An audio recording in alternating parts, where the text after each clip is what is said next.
Yesterday, the first internationally released film in the Zulu language. Oh, yesterday.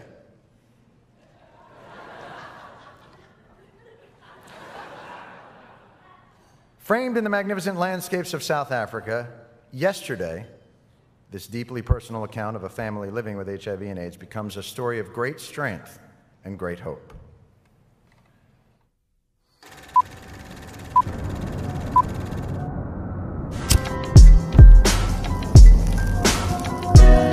Telling people how they can always be better.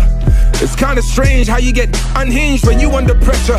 They're pulling over feeling at a cartel roadblock, like a midnight knock at the door that's got your soul shocked. I keep wondering how to perceive the end game. A society stuck in a cycle like the end frame. Gotta thank the heavens for the day that breath came. Every second is a blessing for the death came.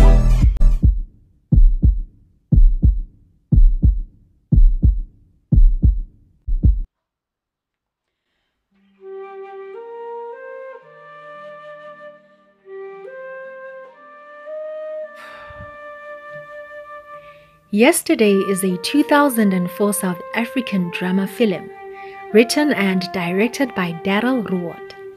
It was nominated for the Best Foreign Language Film category at the 77th Academy Awards. It also won Best Sound and Best Editing at the inaugural edition of the Africa Movie Academy Awards. The film tells a story of a young mother, Yesterday, who discovers she has AIDS. Her husband, a migrant mine laborer, rejected her despite being the one that infected her. Her ambition becomes to live long enough to see her daughter Beauty go to school.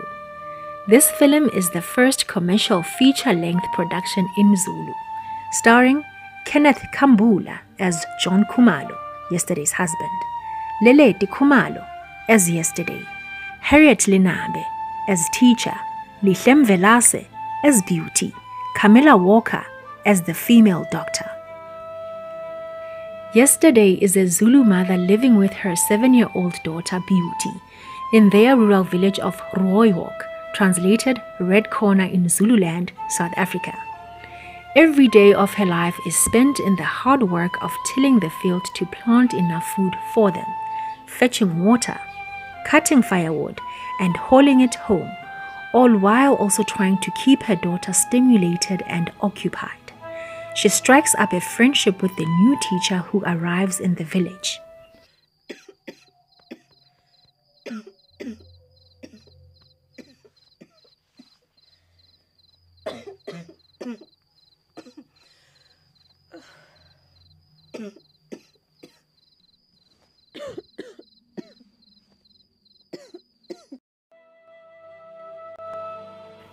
Yesterday is plagued by a persistent cough and feelings of weakness. She goes to the local clinic, which is an extremely long walk for her and Beauty.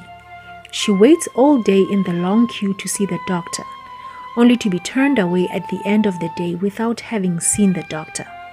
She brushes it off, saying that she is not that ill. At home, she runs to call her mother's friend, the teacher. Yesterday consults a traditional healer, but her teacher friend insists she return to the clinic. The teacher pays for a taxi to the clinic so that she can get there early enough to see the doctor. The teacher also takes care of Beauty for the day. Yesterday, Qondile. Yebo nkosikazi.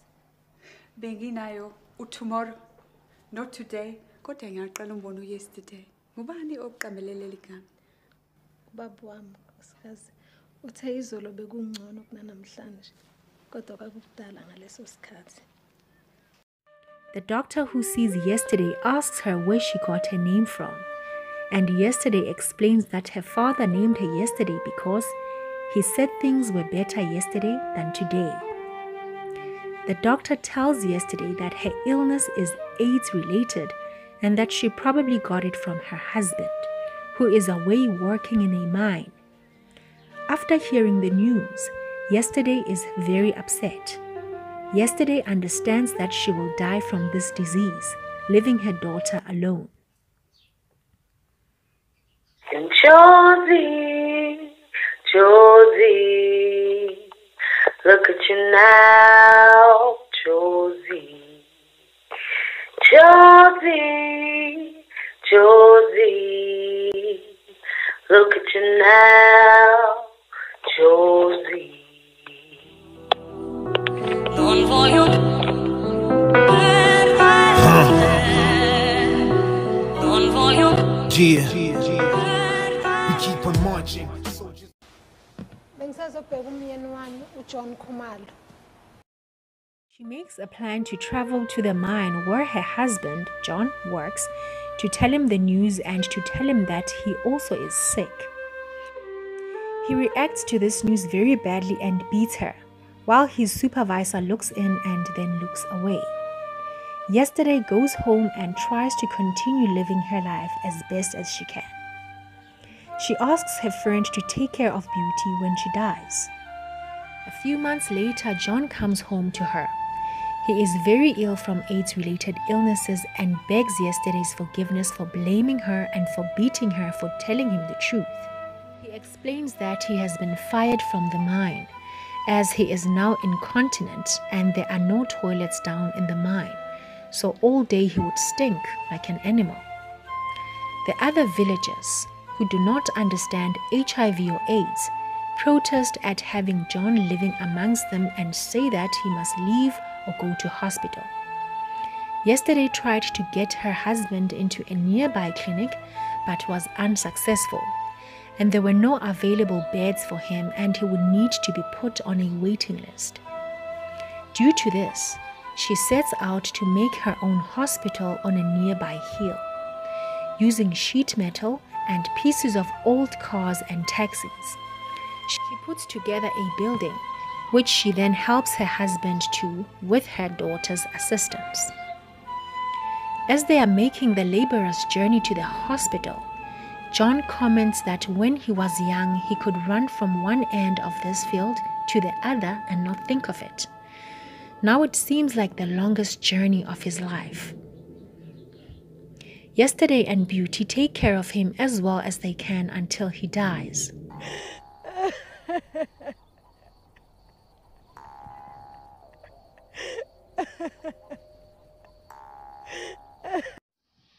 Now that the time has come, soon gone is the day. There upon some distant shore, you'll hear me say, long as the day in the summertime, deep as the wide dark sea, I'll keep your heart with mine till you come to me. There like a bird I'd fly high through the air, reaching for the sun's full rays. Oh, I'd find you there.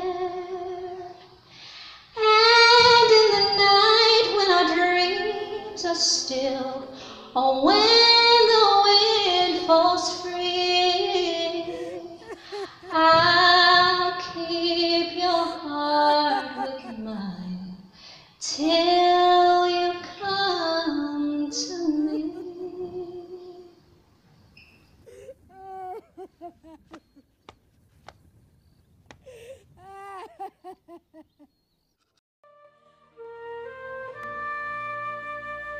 Yesterday's focus then falls on preparing Beauty for school.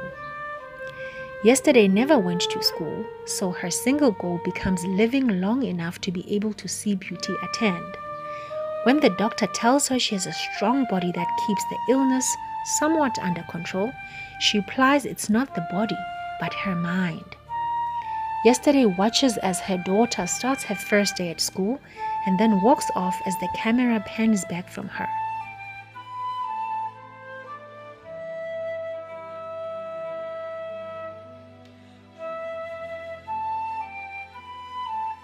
Writer and director Daryl Root accepts the award for yesterday. Thank you very much. This is kind of a strange experience because, for example, last week I was in Zimbabwe and I was in a village and I was speaking to a mother who had full-blown AIDS, and she was holding her child who was getting there as well, and her ear was falling off, and it was very disturbing. And you think, you know, can you make films about this kind of thing, and how can you get them out there? So just thank you very much to HBO for bringing it to America, because despite, you know, the most powerful man in the world, it's still the one country that can make a difference. And thank you very much for this award from the Peabodys. Thank you very much.